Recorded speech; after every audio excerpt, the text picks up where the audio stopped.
Centre of मास के lecture number 2।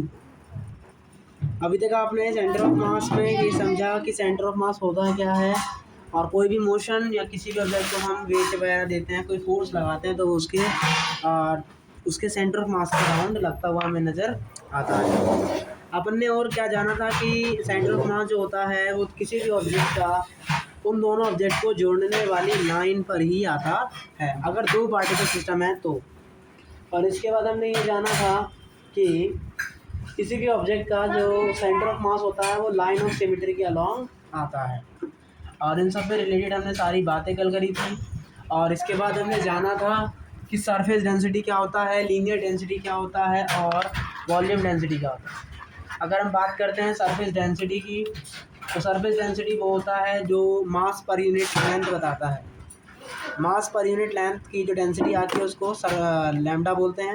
मास per unit length मतलब linear density. जो सरफेस एरिया की डेंसिटी होती है उसको हम सिग्मा से निरूपित करते हैं, उसको बोलते हैं सरफेस डेंसिटी। और जो वॉल्यूम पे निकाली जाती है, पर यूनिट वॉल्यूम में कितना मास होगा, उसको हम बोलते हैं वॉल्यूम मास डेंसिटी। तो ये सब हमने कल पढ़ लिया था और क्वेश्चन प्रैक्टिस रह गई थी, तो हमने वो होमवर्क दिए थे। चलिए सबसे पहले अपने होमवर्क क्वेश्चन का यहाँ पे डिस्कशन करते हैं। तो क्वेश्चन कह रहा है दो आइडेंटिकल रॉड्स है जो कि 10 मीटर पर अटैच्ड हैं। Find distance of centre of mass of system from joint of both road. आपकी एक रोड ये है और एक रोड ये है। टोटल रोड की जो लेंथ है वो 10 मीटर है। आपको याद रखना है रोड का जो सेंटर ऑफ मास होता है वो बिल्कुल उसके बीच में होता है। तो रोड का सेंटर ऑफ मास कहाँ होगा, बिल्कुल इसके बीच में होगा, मतलब यहाँ कहीं हमें इसका सेंटर ऑफ मास देखने को मिलेगा। तो यहाँ कहीं इसका सेंटर ऑफ मास होगा जो कि बीचों बीच होगा। तो ये y में है, इसका मतलब x में तो इसका 0 हो जाएगा, तो y में वैल्यू क्या आएगी इसकी 5 है। तो इसका सेंटर ऑफ मास कहाँ आ गया 0,5। इसके सेंटर ऑफ मास की बात करते हैं तो रोड है ये भी, और रोड का भी सेंटर ऑफ मास बिल्कुल बीचों बीच होता है। तो इसका मतलब इसका सेंटर ऑफ मास क्या आएगा, x में चल रहा है, y में नहीं है। y में नहीं है, ये सिर्फ x एक्सिस पर है, इसलिए y में 0 हो जाएगा और x में इसका कोऑर्डिनेट हो जाएगा 5,0। कभी भी 2-4 सिस्टम देख के उसका सेंटर ऑफ मास बोलता है तो हम क्या करते हैं, हमेशा उन ऑब्जेक्ट के पहले सेंटर ऑफ मास को निकाल के रख लेंगे। अब हम खाली सेंटर ऑफ मास को यहाँ पे दिखाएंगे। तो यहाँ पे सेंटर ऑफ मास है 0,5 और यहाँ है 5,0। अब हमने क्या पढ़ा था, हमें क्या करना है, इन दोनों सेंटर ऑफ मास को जोड़ देना है। तो दो पार्टिकल सिस्टम के लिए इन दोनों को जोड़ने वाली जो लाइन होगी वहीं पर कहीं ना कहीं हमें क्या देखने को मिलेगा, हमारा सेंटर ऑफ मास। तो अब सेंटर ऑफ मास कैसे निकालेंगे, देखिए सबसे पहले एक्स सेंटर ऑफ मास निकाल लेते हैं। तो इसका वेट कितना दिया क्वेश्चन में, कुछ नहीं दिया तो हम एम मान लेते हैं, दोनों सेम रोड है तो इसलिए इसका वेट भी एम हो जाएगा। तो हम यहाँ क्या लिखेंगे, वेट मल्टीप्लाई इसका एक्स कोऑर्डिनेट, तो 0 हो जाएगा। वेट मल्टीप्लाई इसका एक्स कोऑर्डिनेट एंड डिवाइड में टोटल मास। तो इस तरीके से एक्स सेंटर ऑफ मास का क्या हो गया 5m/2m, मतलब इसका एक्स सेंटर ऑफ मास आ गया 5/2। अब वाई सेंटर ऑफ मास निकालते हैं। तो वाई सेंटर ऑफ मास निकालेंगे तो इसका वाई कोऑर्डिनेट 0 थी, तो वाई सेंटर ऑफ मास का 0 हो जाएगा। अब सेंटर ऑफ मास सिर्फ इसका आएगा और क्या आएगा, मास मल्टीप्लाई में इसका सेंटर ऑफ मास, मतलब इसका जो भी है डिस्टेंस। तो 5 मल्टीप्लाई में इसका वाई कोऑर्डिनेट एंड डिवाइड में टोटल मास। तो यहाँ से वाई सेंटर ऑफ मास कितना आ गया अपना, वाई सेंटर ऑफ मास आ गया अपना 5/2। तो यहाँ से हमें ये पता लगता है कि अपने पूरे सिस्टम का सेंटर ऑफ मास कितना आ गया 5/2, 5/2। तो ये क्या आ गया अपना सिस्टम का सेंटर ऑफ मास।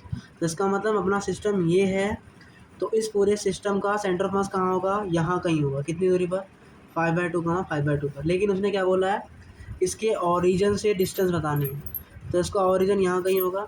तो इसके ओरिजिन से हमें क्या बतानी है, डिस्टेंस बतानी है। और डिस्टेंस फॉर्मूला हम जानते हैं, यहाँ 0,0 और यहाँ 5/2, 5/2। तो इसका डिस्टेंस कितना आ जाएगा, इसका माइनस इसका का स्क्वायर, मतलब 25/4 + 4 एंड इसका माइनस इसका का स्क्वायर। तो डिस्टेंस फॉर्मूला हम जानते हैं और लास्ट में अंडर रूट। तो यहाँ से क्या आ जाएगा, तो अपना आंसर यहाँ से आ गया 5/2 √2। तो सेंटर ऑफ मास की ओरिजिन से डिस्टेंस आ जाएगी 5/2 मल्टीप्लाई में √2। तो ये अपना हो जाएगा इसका आंसर। चलिए ये काफ़ी इजी क्वेश्चन था और लॉजिकल था, हम इसको कर सकते हैं। चलिए ऐसे ही एक और क्वेश्चन है। दो आइडेंटिकल रॉड है, मतलब उनका मास भी सेम है और उनकी लेंथ भी सेम है। लेंथ हमें दी है 10 मीटर और एक रोड है ऐसे। तो हमने क्या पढ़ा है, जो सेंटर ऑफ मास होता है वो कहाँ लाई करता है, लाइन ऑफ सिमेट्री पर। अगर ये पूरा एक ऑब्जेक्ट लग रहा है, अगर मैं बीच से लाइन खींचता हूँ तो जो पार्ट इधर है वो पार्ट इधर भी है, तो ये अपनी क्या आ जाएगी, LOS, लाइन ऑफ सिमेट्री। और हम जानते हैं जो लाइन ऑफ सिमेट्री के अलोंग ही क्या होता है, हमारा सेंटर ऑफ मास आता है। तो यहाँ कहीं ना कहीं हमारा क्या होगा, सेंटर ऑफ मास होगा। तो हम क्या करते हैं, किसी एक पॉइंट को ओरिजिन मान लेते हैं। तो मैंने क्या करा, इस पॉइंट को ओरिजिन मान लिया, मैंने इस पॉइंट को ओरिजिन मान लिया, तो इसकी वैल्यू आ गई 0,0। तो इसका मतलब इस पूरे पार्टिकल का सेंटर ऑफ मास भी क्या आ गया, 0,0, क्योंकि मैंने ओरिजिन इसी को मान लिया। अब हमें सिर्फ इसका सेंटर ऑफ मास लिखने की जरूरत है, इसका। तो ये वाई पार्टिकल है, वाई में है तो एक्स का इसका 0 हो जाएगा और वाई में इसकी वैल्यू आ जाएगी 5। तो यहाँ पर इसका सेंटर ऑफ मास आ गया 0,5। तो अब हम क्या जानते हैं, हमें दोनों कोऑर्डिनेट दिए हैं, दोनों कोऑर्डिनेट क्या करेंगे, एक्स सी एम निकालेंगे। तो इसका एक्स कोऑर्डिनेट ये है, मास इसका वो है तो 0 आ जाएगा। इसका वाई कोऑर्डिनेट भी 0 है, और सॉरी एक्स कोऑर्डिनेट भी 0 है, और इसका मास से मल्टीप्लाई करेंगे तो 0 ही आएगा। इसका मतलब एक्स सेंटर ऑफ मास कितना आ गया, 0। अब हम वाई सेंटर ऑफ मास निकालते हैं। तो ऊपर वाली रॉड का वाई भी 0 है, तो मतलब वो 0 आ जाएगा। इसका वाई है और divide by mass and divide by total mass. तो इसका मतलब इस पूरे सिस्टम का एक्स सेंटर ऑफ मास और वाई सेंटर ऑफ मास कितना आ जाएगा, 0,5/2। तो इस पूरे सिस्टम का सेंटर ऑफ मास आ गया 0,5/2। और अब क्वेश्चन ने पूछा है ओरिजिन की दूरी बताइए। तो और उसका ओरिजिन कहाँ है, ये रहा, और सेंटर ऑफ मास कहाँ है, यहाँ। दोनों का दूरी कैसे निकालेंगे, डिस्टेंस फार्मूला से। डिस्टेंस क्या बोलता है, एक्स का coordinate x² minus x2 minus x1 का स्क्वायर डिवाइड बाय, ये होता है अपना डिस्टेंस फार्मूला।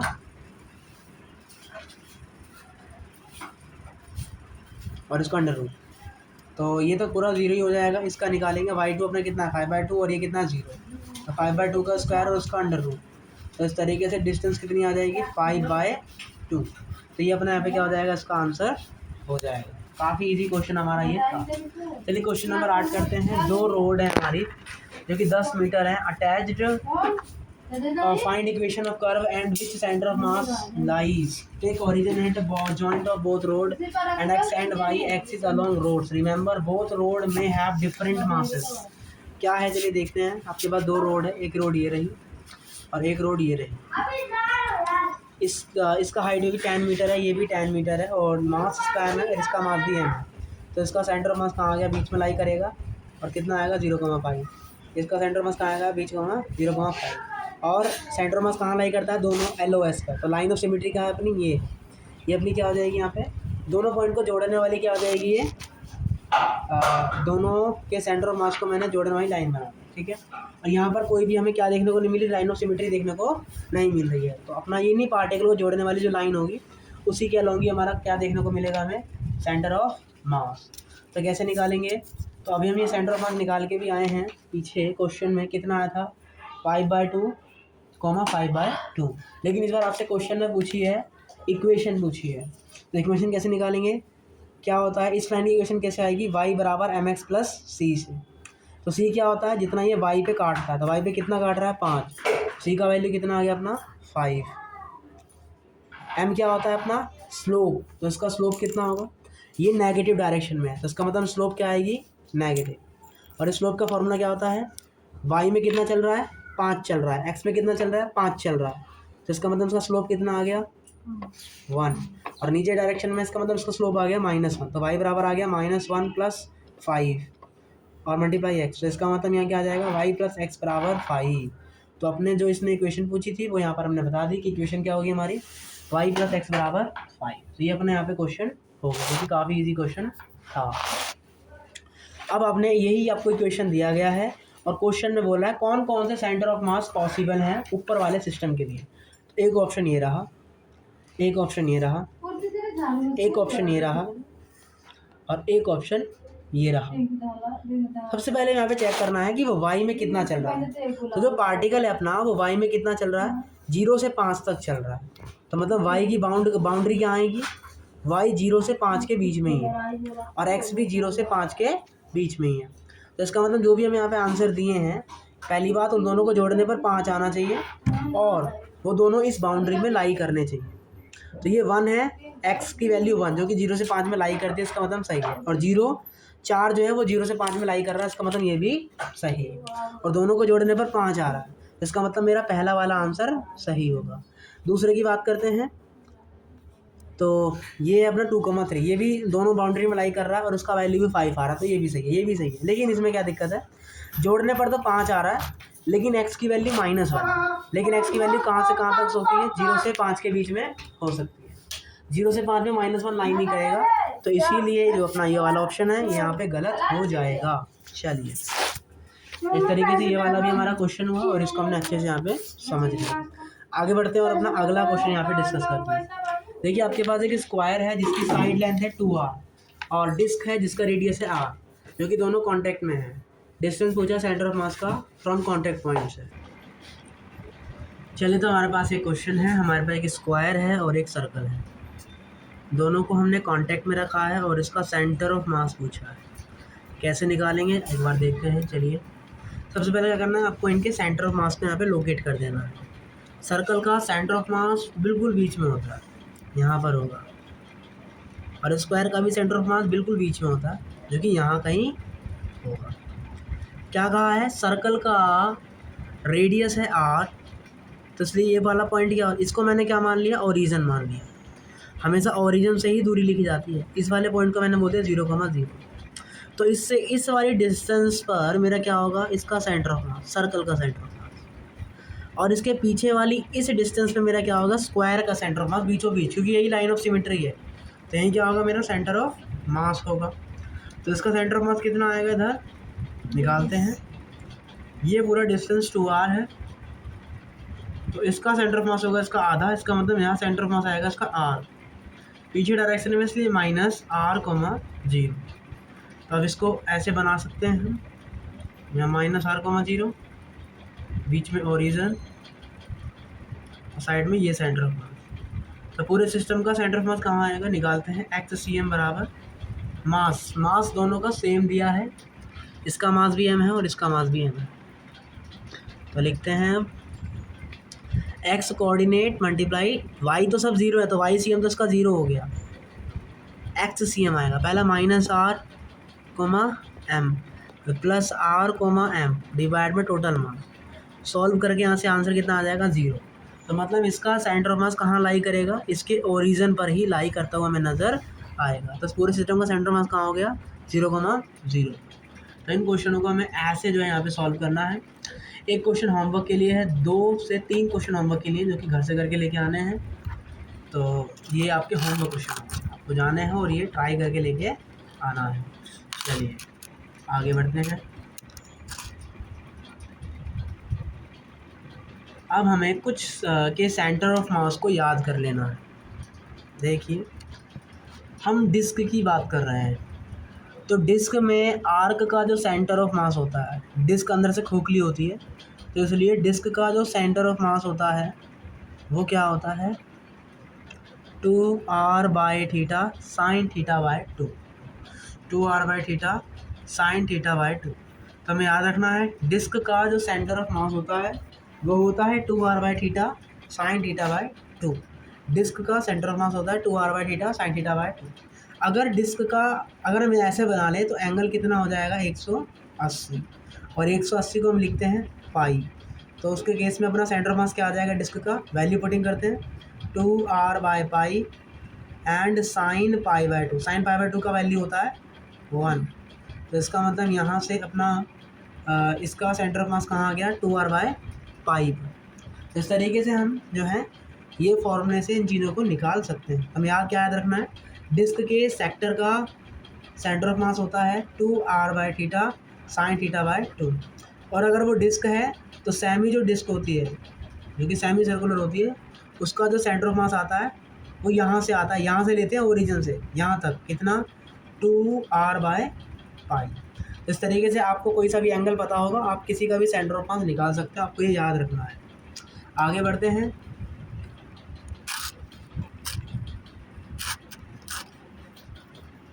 और अब हम याद करते हैं, अगर आपका डिस्क नहीं, इस बार आप जो यूज़ कर रहे हो वो सॉलिड है, अंदर से वो भरा हुआ है। अगर वो अंदर से भरा हुआ है तो उसको हम सेक्टर बोलते हैं। तो जो सेक्टर होता है उसका जो आर्क के लिए जो सेंटर ऑफ मास आता है उसका फॉर्मूला होता है 4r/3 theta sine theta by 2। तो मैं याद रखूँगा, अगर सेक्टर है तो उसका सेंटर ऑफ मास होता है 4r/3 theta sine theta by 2, और अगर डिस्क है तो उसका होता है 2r theta sine theta by 2। और अगर आपको एंगल पता रहेंगे, आपको एंगल पुट करने, मान लीजिए अगर वो सेक्टर है और वो एंगल बना रहा है 180 डिग्री, तो उसका यहाँ पर हो जाएगा 4r/3 पाई, तो उसका सेंटर ऑफ मास हो जाएगा 4r/3 पाई। अब हम पढ़ते हैं सर्कुलर के लिए, अगर वो होलो स्फेयर है, अगर वो होलो स्फेयर है, खोखला है अंदर से, तो उसका सेंटर ऑफ मास होता है ओरिजिन से r/2, याद रखना है ना, इसका सेंटर ऑफ मास होता है ओरिजिन से r/2। और अगर वो अंदर से भरा हुआ है, सॉलिड है, तो सॉलिड हेमीस्फेयर का सेंटर ऑफ मास होता है यहाँ से 3r/8, हमें याद रखने हैं सेंटर ऑफ मास इनके। अगर वो होलो कोन है तो होलो कोन का जो सेंटर ऑफ मास होता है, अगर ये टोटल हाइट h है तो उसका यहाँ से ओरिजिन से सेंटर ऑफ मास कितना होता है, h/3 होता है। और अगर वो सॉलिड कोन है, अगर वो अंदर से भरा हुआ है, तो उसका जो सेंटर ऑफ मास होता है वो h/4 होता है। तो ये सारे सेंटर ऑफ मास हमें याद रखने हैं और अपनी कैलकुलेशन को यहाँ से करना है। मान लीजिए हमारे पास एक क्वेश्चन है और वो क्वेश्चन क्या कह रहा है, एक बार आइए उसको समझने का ट्राई करते हैं।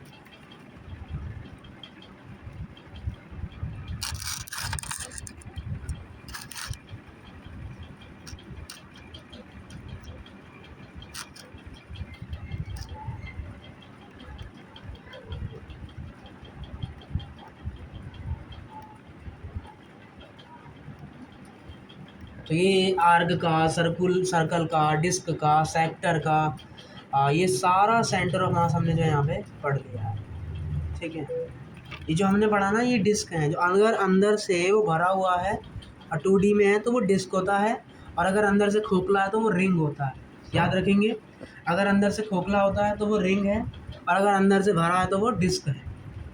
ठीक है, ये सारे नोट्स में लिखे हुए हैं, इन सब के सेंटर ऑफ मास हमें यहाँ पे याद रख के चलने हैं।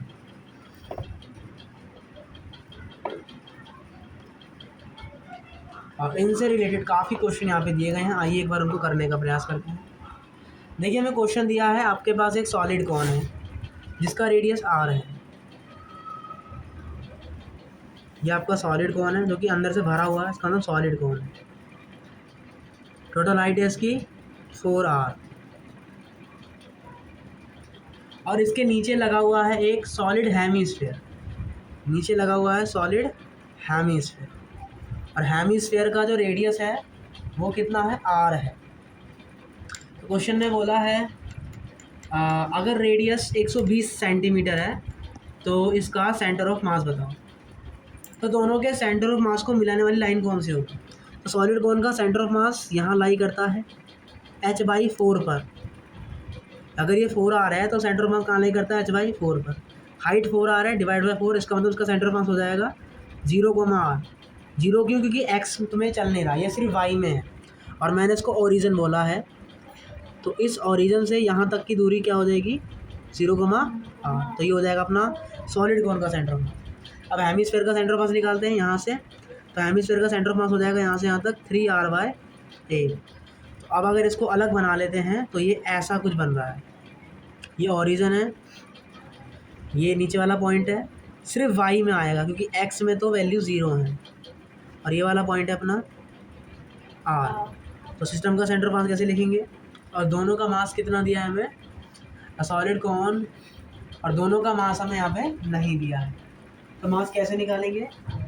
तो हम जानते हैं ये सॉलिड है, तो कोई चीज़ सॉलिड होती है तो हम कौन से डेंसिटी का यूज़ करते हैं, वॉल्यूम डेंसिटी का। अगर कोई चीज़ सॉलिड होती है तो हम यूज़ करते हैं वॉल्यूम डेंसिटी का। तो वॉल्यूम डेंसिटी क्या कहती है, rho is equals to mass upon volume. तो अगर मुझे कौन का मास चाहिए तो मुझे कौन का वॉल्यूम लिखना पड़ेगा, तो कौन का वॉल्यूम होता है 1/3 πr²h। अब इस मास को उधर भेज देते तो ये मल्टीप्लाई हो जाएगा और क्या बनेगा, mass is equals to rho multiply में 1/3 पाई आर स्क्वायर एच। और क्वेश्चन में बोला है कि जो दोनों की मास डेंसिटी है वो सेम है, दोनों का मास डेंसिटी सेम है। इसका मतलब इसका सॉलिड कौन का रो है, तो सॉलिड हेमिस्फेयर की भी जो डेंसिटी होगी वो भी अपनी रो ही होगी। और हाइट कितनी दी है हमें, 4r दी है, यहाँ जाएगा 4r। तो इस तरीके से यहाँ क्या आ गया अपना मास 4/3 पाई आर क्यूब मल्टीप्लाई में रो। तो ये आ गया अपना सॉलिड कौन का मास। अब निकालते हैं हेमिस्फेयर का मास। सॉलिड हेमिस्फेयर का मास कैसे निकालेंगे, डेंसिटी सेम रहेगी मल्टीप्लाई वॉल्यूम। और अगर आपका सॉलिड हेमिस्फेयर है तो उसका जो वॉल्यूम होता है वो 2/3 पाई आर क्यूब होता है। अर्ध गोले का वॉल्यूम क्या होता है, 2/3 पाई आर क्यूब, हमें याद रखना है ये। तो अब हमने क्या देखा, अगर हम ध्यान से देखें इसको मैं लिख सकता हूँ 2 × 2, तो जो ये है वो इसका ट्वाइस है। तो अगर इसको मैंने m बोला तो ये मेरा हो जाएगा 2m। तो इसका मतलब सॉलिड कोन का जो मास है वो 2m है और सॉलिड हेमिस्फेयर का जो मास है वो m है। तो हमें दोनों के मास पता लग गए, हमें दोनों के कोऑर्डिनेट्स पता हैं। तो क्या करेंगे, y centre of mass is equals to solid cone का डिस्टेंस r मल्टीप्लाई इसका मास, और ये ऊपर का डायरेक्शन तो प्लस में, नीचे का डायरेक्शन माइनस में। तो plus mass and multiply -3r/8 और डिवाइड में total mass 2m + m 3m। तो यहाँ आ जाएगा अपना, यहाँ आ जाएगा अपना m मैंने कॉमन लिया तो m से m कट गया। तो यहाँ क्या बचा 2r -3r/8 और डिवाइड में 3। अब दोनों का एलसीएम लेते हैं। तो 8 दूनी 16, 16 में से निकला 13, तो यहाँ आ जाएगा 13r/24। सर क्वेश्चन में r का वैल्यू हमें दिया है 120 सेंटीमीटर, तो इसका मतलब r की जगह लिखेंगे 120 मल्टीप्लाई 13/24, 24 पंजे 120। तो इसका मतलब है सर आपके सिस्टम का जो सेंटर ऑफ मास है वो यहाँ से आ जाएगा x सेंटर ऑफ मास को मैं y centre of mass is equals to x में तो वो चला नहीं इसलिए 0 और y में कितना आ जाएगा 65। तो इसका मतलब अपना सेंटर ऑफ मास कितना आ जाएगा पूरे सिस्टम का 0,65। तो इन क्वेश्चनों को ऐसे जो है यहाँ पर हमें डील करना है। चलिए आगे बढ़ते हैं और एक आध क्वेश्चन करने का ट्राई करते हैं। देखिए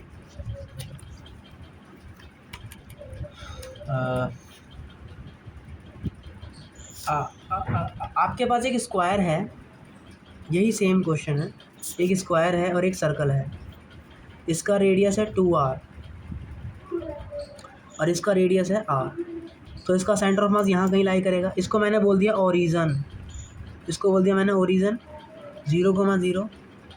तो इसका ओरिजन से सेंटर ऑफ मास यहाँ लाई करेगा और ये दूरी क्या होगी r,0।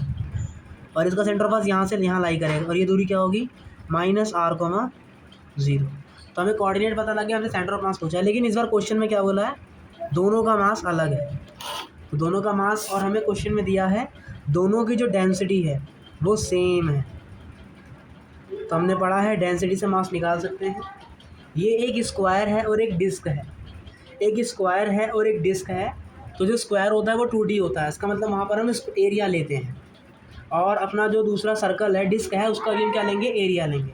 तो हम कैसे लिख सकते हैं, mass 1 is equals to sigma multiply में स्क्वायर का एरिया, और स्क्वायर का एरिया क्या होगा 2r का स्क्वायर। ए का स्क्वायर होता है स्क्वायर का एरिया। तो इसका मतलब ये क्या हो जाएगा मास 1 सिग्मा 4r²। दूसरा, अब एरिया तो हम याद नहीं करवाएंगे, वो तो हमें खुद ही याद करना पड़ेगा। तो मास 2 क्या आ जाएगा सिग्मा मल्टीप्लाई में सर्कल का एरिया। डिस्क एक सर्कल है तो सर्कल का एरिया क्या होगा πr²। तो इसका मतलब ये सिग्मा 4r² है और ये सिग्मा πr²। दोनों के मास निकाल लिए। अब हम क्या लिखेंगे, x सेंटर ऑफ मास और y centre of mass. y में तो वो 0 होगा, x ही निकालना है। x मल्टी बराबर मास ऑफ स्क्वायर, स्क्वायर का मास कितना है सिग्मा 4r², और वो कितना चल रहा है माइनस, फिर प्लस सिग्मा πr², ये उसका मास हो गया सर्कल का, और वो कितना चल रहा है r डिस्टेंस, डिवाइड में टोटल मास sigma 4r² plus sigma πr²। अब हमने क्या किया, दोनों का मल्टीप्लाई किया तो ये आर क्यूब बन जाएगा। तो यहाँ बचेगा माइनस सिग्मा 4 आर क्यूब और यहाँ बचेगा plus sigma pi r cube और यहाँ से हमने कॉमन ले लिया सिग्मा आर स्क्वायर। तो यहाँ बचेगा 4 प्लस पाई और यहाँ से कॉमन ले लिया सिग्मा आर क्यूब। तो यहाँ बचेगा पाई माइनस 4 और नीचे बचेगा पाई प्लस 4 और डिवाइड में sigma r square. Sigma r square से ये कटा, तो इस तरीके से finally x centre of mass का वैल्यू यहाँ से आ गया आर मल्टीप्लाई में pi by minus 4 upon pi plus 4। तो जो हमसे क्वेश्चन में पूछा था कि एक्स सेंटर ऑफ मास बताइए, तो वो यहाँ से हमने यहाँ पे क्या कर दिया, उसे बताने का कष्ट कर दिया है। अब उसने हमसे क्या पूछिए, डिस्टेंस पूछिए। तो वाई सेंटर ऑफ मास तो 0 है, इसका मतलब अपनी डिस्टेंस क्या हो जाएगी, ओरिजिन से यही हो जाएगी। लेकिन हम क्या जानते हैं, जो अपनी डिस्टेंस होती है वो क्या आती है, पॉजिटिव आती है। तो यहाँ देखेंगे पाई का वैल्यू क्या होता है, पाई का वैल्यू होता है 3 पॉइंट कुछ और ये 4 है, 4 में 3 घटाएंगे तो -1 आएगा। तो ये वैल्यू आ रही है माइनस, लेकिन डिस्टेंस क्या होनी चाहिए, पॉजिटिव। तो हम क्या करेंगे, इसके आगे एक और माइनस का साइन लगा देंगे। तो ये हो जाएगी अपनी डिस्टेंस। तो ये हो जाएगा अपना डिस्टेंस। और अगर सेंटर ऑफ मास पूछेगा तो हम सिर्फ इतना रखेंगे, लेकिन अगर डिस्टेंस पूछेगा तो ये लिखेंगे कि डिस्टेंस हमेशा क्या आती है, पॉजिटिव आती है। चलिए एक और क्वेश्चन करने का ट्राई करते हैं। क्वेश्चन क्या कह रहा है एक बार देखते हैं। एक रॉड है जिसका मास है 4 है और एक डिस्क है जिसका मास है m। इसका रेडियस है r,0 और मैंने इसको ओरिजिन बोल दिया। और जो रोड है उसका पूरा लेंथ है 2r। तो इसका मतलब है इस पूरे रोड का जो सेंटर ऑफ मास होगा वो बिल्कुल सेंटर पर हमें देखने को मिलेगा। तो ये हमने सब चीज़ें लिख ली। अब हम इसको ऐसे लिखा जा सकता है कि यहाँ पर अपना पार्टिकल है,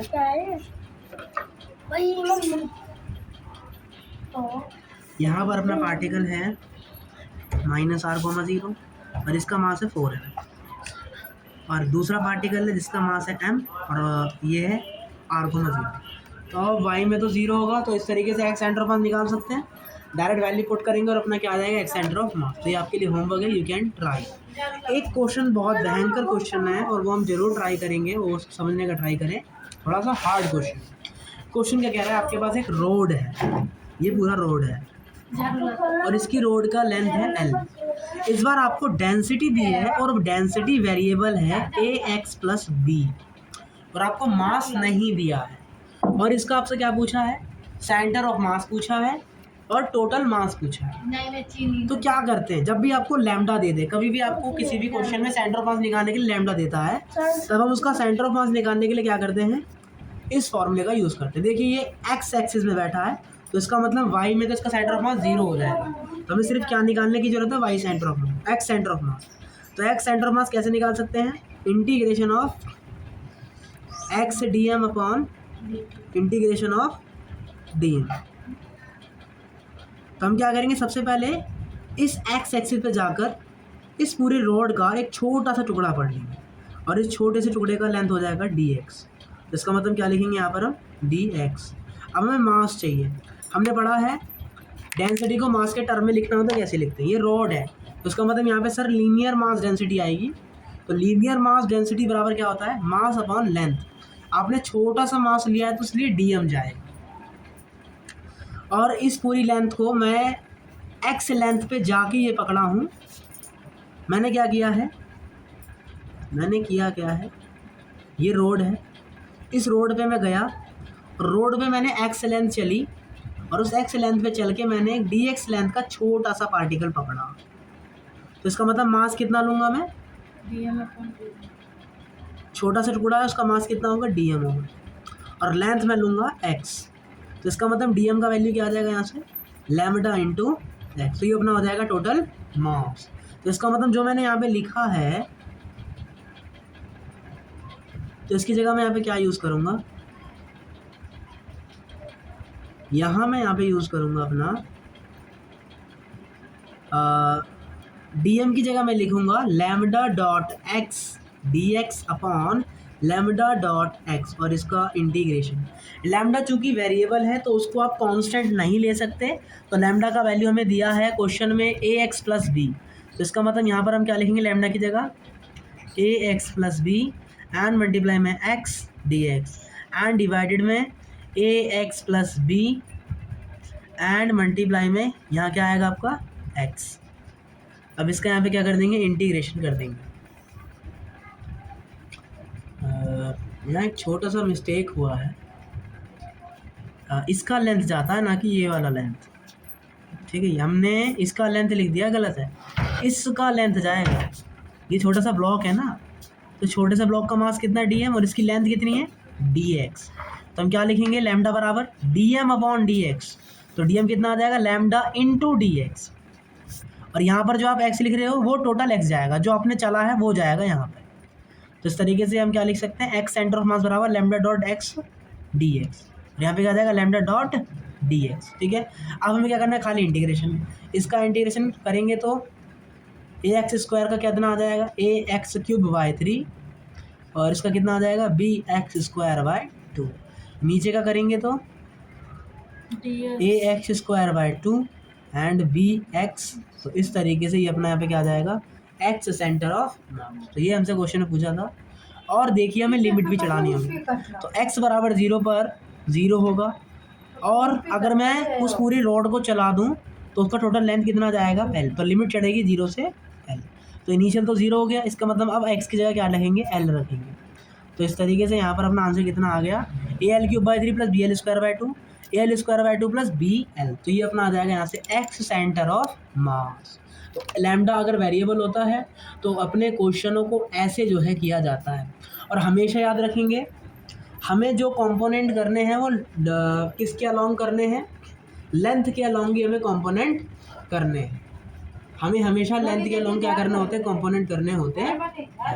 देखिए अगर आपकी लेंथ ऐसे है, रोड ऐसे है, तब आप कंपोनेंट ऐसे नहीं कर सकते, एक्स पे गए ये पार्टिकल पकड़ लिया तो ये गलत होगा, हमें क्या करना पड़ेगा अगर रोड ऐसे रखी है तो हमें यहीं पे वाई लेंथ पे जाकर कोई छोटा सा पार्टिकल पकड़ना पड़ेगा, तो हम इसके अलॉन्ग सॉल्व करेंगे, इसके अलॉन्ग ना कि इसके अलॉन्ग। तो हमेशा जिधर रोड होती है उसी के अलॉन्ग ही आपको वाई एक्सिस या एक्स एक्सिस में जाके जो भी पार्टिकल पकड़ना होता है आप उसको पकड़ने का ट्राई करते हैं, ठीक है। चलिए इस तरीके से ये क्वेश्चन यहाँ पे डिस्कस हुआ और काफ़ी अच्छा क्वेश्चन माना जाएगा। चलिए अगला क्वेश्चन करते हैं, और एक क्वेश्चन ये रहा, क्वेश्चन नंबर 15 है। आपको डिस्टेंस फाइंड करना है सेंटर ऑफ मास वर्टेक्स ए से, और आपके पास एक आइसोलेस ट्राइंगल है। आइसोलेस ट्राइंगल उसे कहते हैं जिसकी दो साइड बराबर होती है, इसका मतलब ये हमारा आइसोलेस ट्राइंगल है और ये वाली साइड इस वाली साइड के बराबर है, और ये हमारा क्या है यहाँ से वर्टेक्स है ए, और हमें दिया है लेंथ आपकी ए है, मतलब ये पूरा ए है, और ए से एल्टीट्यूड बी, ये पूरा लेंथ ए दिया है और ये वाली हाइट हमें बी दी है। क्वेश्चन ने बोला है इस पूरे की जो लेंथ हाइट है वो कितनी है 12 सेंटीमीटर। तो हमें क्या बताना है, हमें इस पूरे सिस्टम का सेंटर ऑफ मास बताना है। तो हमने क्या बोला था, जो भी ट्रायंगल होता है उसका जो सेंटर ऑफ मास होता है वो कहाँ लाई करता है, उसके सेंटरॉइड पर।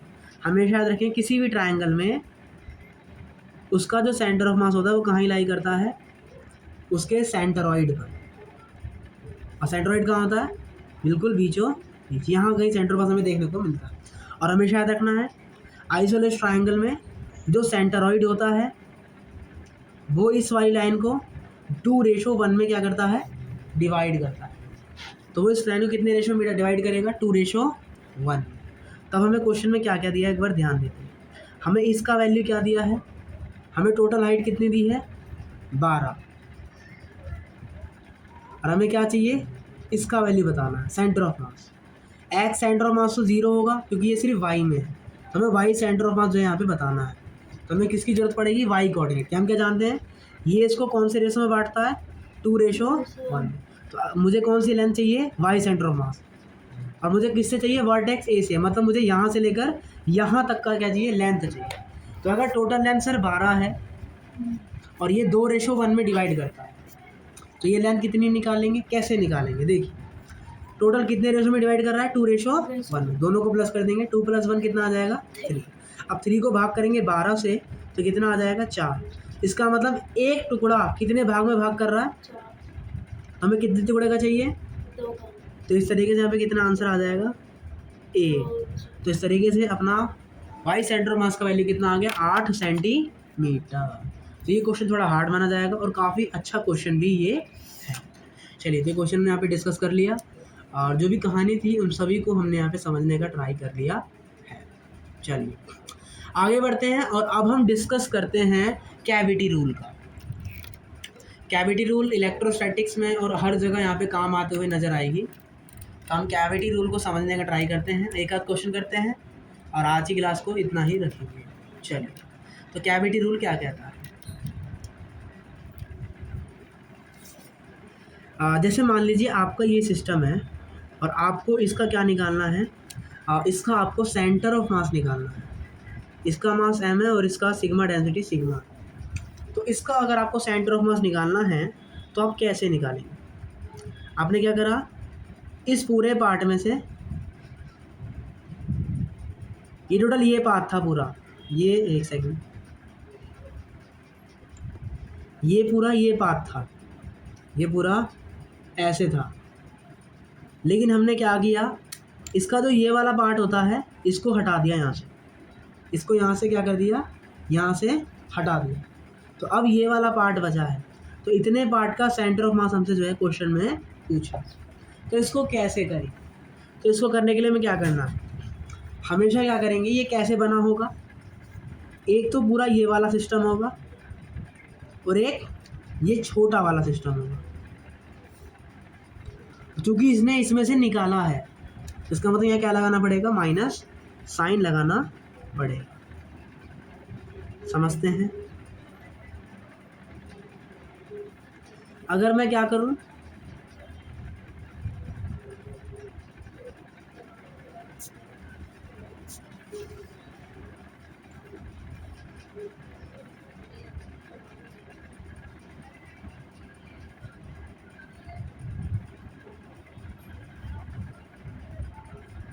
ये हमारा पूरा होलो, पहले पूरा ये सॉलिड था, पहले ये पूरा भरा हुआ था, पहले ये पूरा सॉलिड, पहले पूरा डिस्क था, ठीक है,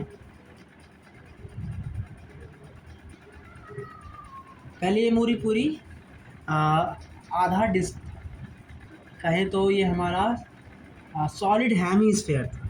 ये क्या था मेरा, सॉलिड हेमीस्फीयर। अब मैंने क्या करा, इस सॉलिड हेमीस्फीयर में से छोटा सा पार्ट कट कर दिया।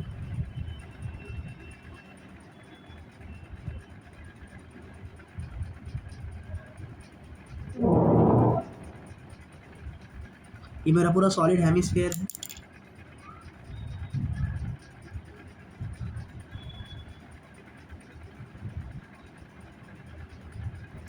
मैंने क्या करा, इस सॉलिड हेमीस्फीयर से इतना सा पार्ट जो है यहाँ पे कट कर लिया।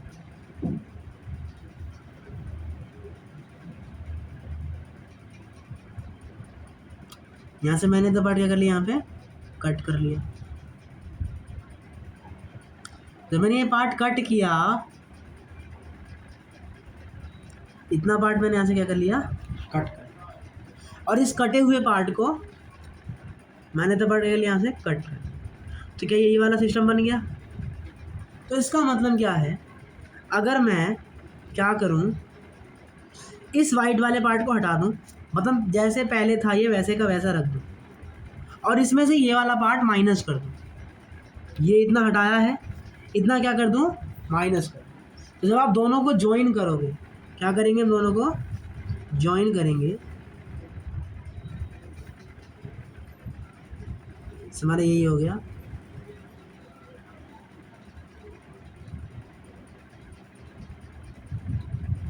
मैंने क्या करा, ये आधा पार्ट ले लिया और उसका आधा पार्ट ले लिया, अब बीच में क्या लगा दिया, माइनस का साइन। माइनस साइन क्यों लगाया, क्योंकि हम क्या कर रहे हैं, इसे खाली कर रहे हैं।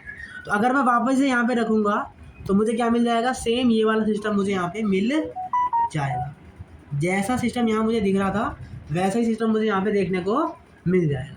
तो कहने का मतलब क्या है, कभी भी जब भी हम क्या करते हैं, किसी सिस्टम में से कोई पार्ट हटाकर उसका नया सेंटर ऑफ मास कैलकुलेट करवाते हैं तो क्या करा जाएगा, सबसे पहले वो जितना पूरा था उसे लिख लीजिए और जितना पार्ट आप गायब कर रहे हैं उसने को अलग बना लीजिए और बीच में किसका साइन लगा लीजिए, माइनस, क्योंकि हम उसे क्या कर रहे हैं, हटा रहे हैं। और याद रखिएगा क्योंकि ये सेम प्रोडक्ट में से निकाल के बनाया है, सेम चीज़ में से हमने क्या करके निकाला है, निकाल के बनाया है। तो इसका मतलब हमेशा याद रखेंगे इन सवालों में जो डेंसिटी इसकी होगी वही डेंसिटी मुझे इसकी भी देखने को मिलेगी। तो अगर इसकी डेंसिटी सिग्मा है तो इसकी डेंसिटी भी क्या होगी, सिग्मा ही होगी। तो अब मास निकाल लेते हैं। इसका मास कैसे निकलेगा, इसका रेडियस कितना लेंगे हम, हमें क्वेश्चन में दिया है इसका रेडियस है 2r, तो यहाँ भी इसका रेडियस क्या होगा, 2r होगा। लेकिन इस 2r में से आपने इतना पार्ट अलग कर दिया तो अब जो नया आएगा इसका रेडियस क्या बनेगा, r बनेगा। तो इसका रेडियस r है, इसका रेडियस 2r है, क्वेश्चन में सब दिया रहेगा। तो मास वन कैसे निकालेंगे, सिग्मा इंटू एरिया करके। और इस सॉलिड हेमिस्फीयर का एरिया कितना होता है, 4 पाई r स्क्वायर का आधा।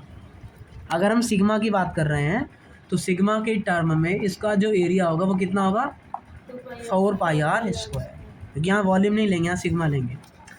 चूँकि ये आधा है तो यहाँ पे क्या कर देंगे, 2 से भाग कर देंगे। तो यहाँ पे इसका मास कितना आ जाएगा, 2 सिग्मा पाई r स्क्वायर। अब इसका मास निकालते हैं तो इसका मास भी कितना आएगा, सिग्मा 2 पाई r स्क्वायर।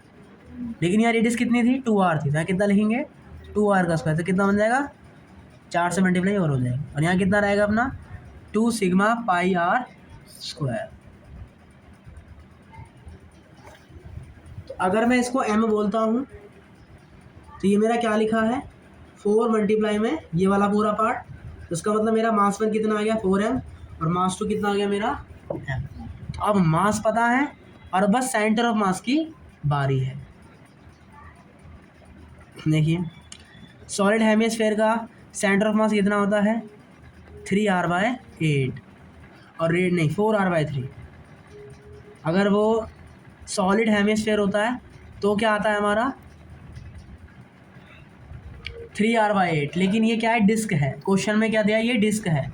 तो डिस्क का सेंटर ऑफ मास कितना आता है, यहाँ से लेके ओरिजिन से 4r/3 पाई, और r की वैल्यू कितनी है 2r, तो इसका सेंटर ऑफ मास कितना आ जाएगा 8r/3 पाई।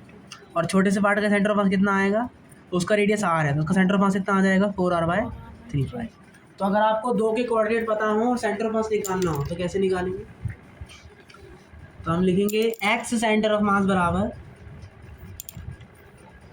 m1 कितना है 4m और x की वैल्यू कितनी है 8r/3 पाई एंड प्लस में क्योंकि हम क्या कर रहे हैं, माइनस कर रहे हैं, तो यहाँ भी क्या लिखेंगे माइनस m मल्टीप्लाई में 4r/3 पाई एंड डिवाइड में टोटल मास। क्योंकि माइनस हो रहा तो यहाँ भी क्या होगा, माइनस होगा। तो यहाँ क्या हो जाएगा, 2 से मैं मल्टीप्लाई दोनों का एलसीएम लेंगे तो दोनों का एलसीएम कितना आएगा 3 पाई, 8 चौक 32, 32 में से 4 गया तो 28 और 4 में से 1 गया तो 3। तो इस तरीके से अपना आंसर कितना आ गया 28r/9 पाई और m से m कट गया, तो यहाँ से अपना आंसर कितना आ गया 28r/9 पाई। तो इन क्वेश्चनों को जो है ऐसे हैंड किया जाता है। तो हमने इन कंसेप्ट को यहाँ पे समझ लिया कि किसी पार्ट में से जब कोई पार्ट निकाल के उसका सेंटर ऑफ मास पूछा जाएगा तो उसको आप कैसे निकालोगे। तो ये इन तरीके से आप क्या करोगे, उनके सेंटर ऑफ मास को निकालने का ट्राई करोगे। एक क्वेश्चन आपको दिया है और वो क्वेश्चन ये रहा, एक तरफ आर्क है एक तरफ डिस्क है। आर्क तो खोखली होती है, डिस्क भरी हुई होती है, और डिस्क को हम क्या बोलते हैं, सेक्टर बोलते हैं। ये हमारी क्या है, आर्क है और ये हमारी डिस्क है, ये हमारा यहाँ पे डिस्क है। क्वेश्चन ने बोला है डिस्क का जो रेडियस है, दोनों ही का एक डिस्क का रेडियस 12 सेंटीमीटर है और इसका रेडियस r है, और इसका जो सेंटर ऑफ मास है वो कहाँ लाई कर रहा है, ओरिजिन पर 0,0 पर। तो आपको किसका वैल्यू बताना है, r का वैल्यू बताना है, और दोनों का मास कितना है m और m है। तो सिंपल है, पहले x सेंटर ऑफ मास निकालेंगे, तो m1 x1 से आएगा, तो ये m हो गया। और अगर आपके पास आर्क है तो उस आर्क का सेंटर ऑफ मास कितना होता है 2r/3, 2r theta sine theta by 2।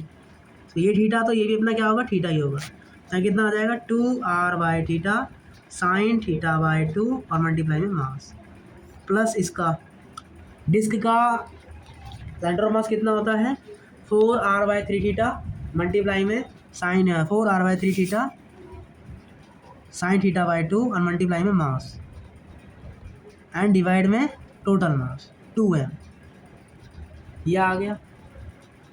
और चूंकि हमें क्वेश्चन में बोला है कि इसका सेंटर ऑफ मास 0,0 पे लाई कर रहा है, तो इसका मतलब एक्स कोऑर्डिनेट इसका क्या आ गया 0, तो हम इसकी वैल्यू रख सकते हैं 0। तो ये जाएगा दुगुणा में तो भी 0 बन जाएगा, तो इसका मतलब अभी चला जाएगा इधर, माइनस का आएगा 4r/3 थीटा साइन 5/2। अब चूंकि हम जानते हैं ये ओरिजन है, तो इधर की जो डायरेक्शन आएगी वो किस में आएगी नेगेटिव में आएगी, तो ये किस में लेना पड़ेगा हमें नेगेटिव में, तो -2r/ theta sine theta by 2, मास से मास कटा, r से r कटा, थीटा से थीटा, 2 से ये, तो 2/3 आ गया साइन थीटा बाई 2 का वैल्यू। तो यहाँ से साइन थीटा बाई 2 की वैल्यू अपनी आ गई 2/3। लेकिन हमसे r का वैल्यू पूछा है, तो एक सेकंड यहाँ गड़बड़ हो गया, एक गड़बड़, चूँकि उसने बोला है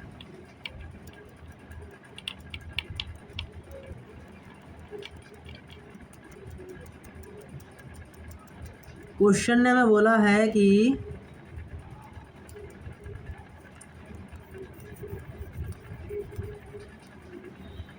क्वेश्चन में बताया है कि इसका रेडियस आ रहा है, लेकिन इसका रेडियस कितना है 12 सेंटीमीटर, तो यहाँ वैल्यू कितनी आ जाएगी 12 सेंटीमीटर आ जाएगी, 3 4 12, तो यहाँ आ जाएगा 16, लेकिन थीटा दोनों का सेम है, तो अब लिखते हैं वही कहानी। तो यहाँ कितना आ जाएगा 2r/थीटा साइन थीटा बाई 2 बराबर 16/थीटा sine theta by 2, sine theta कटा, थीटा से थीटा कटा, 2 से ये कटा, तो इस तरीके से आपका रेडियस यहाँ पे आ जाएगा 8 सेंटीमीटर। तो कुछ भी नहीं था, खाली वैल्यू देकर हमसे इसने आगे के क्वेश्चन जो है पूछे थे। तो ये सब क्वेश्चन यहाँ पे ट्राई कर लिए। हम एक कैविटी का एक और क्वेश्चन कर लेते ताकि अपने कंसेप्ट और अच्छे मजबूत हो जाए। हमें ये क्या दिया है, ये हमें एक सर्कुलर कैविटी दी है, ये कैविटी रूल होता है। हमें एक डिस्क दिया है जिसका रेडियस r है। अब उसमें से हमने क्या करा, r/2 का एक रेडियस काट लिया है, r/2 का रेडियस हमने काट के अलग कर दिया। तो अब जो नया सिस्टम आया उसका हमसे पूछा गया है सेंटर ऑफ मास। तो हम क्या करेंगे, इसको कैसे लिखेंगे, एक तो पूरा सर्कल, पूरा डिस्क और एक छोटी डिस्क। पूरे डिस्क की रेडियस कितनी है r, और छोटी डिस्क की रेडियस कितनी है r/2। हमने क्या समझा है कि ऐसे क्वेश्चनों में जो मास होता है, सिग्मा डेंसिटी, जो डेंसिटी होती है वो क्या होती है, सेम होती है। डिस्क के केस में क्या लेते हैं, सिग्मा लेते हैं। तो क्या लिखेंगे, मास बराबर सिग्मा इंटू इसका एरिया। तो डिस्क का एरिया कितना होता है 4πr²। डिस्क का एरिया कितना होता है πr²।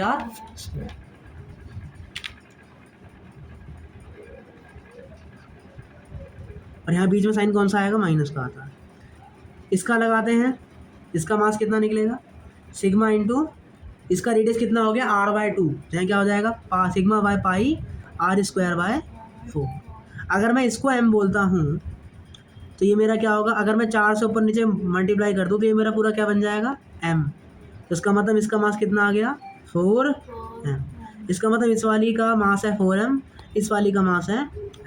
तो अब हमें मास पता है, रेडियस पता है, निकाल लेते हैं। तो x सेंटर ऑफ मास कितना आ जाएगा, उसका मास मल्टीप्लाई रेडियस माइनस इसका मास मल्टीप्लाई रेडियस डिवाइड में टोटल मास, 3m आएगा। अब एलसीएम लेते हैं, 2 चौका 8 में से गया 7, तो 7mr/2 मल्टीप्लाई 3 मल्टीप्लाई m। तो यहाँ से आंसर कितना आ गया 7r/6।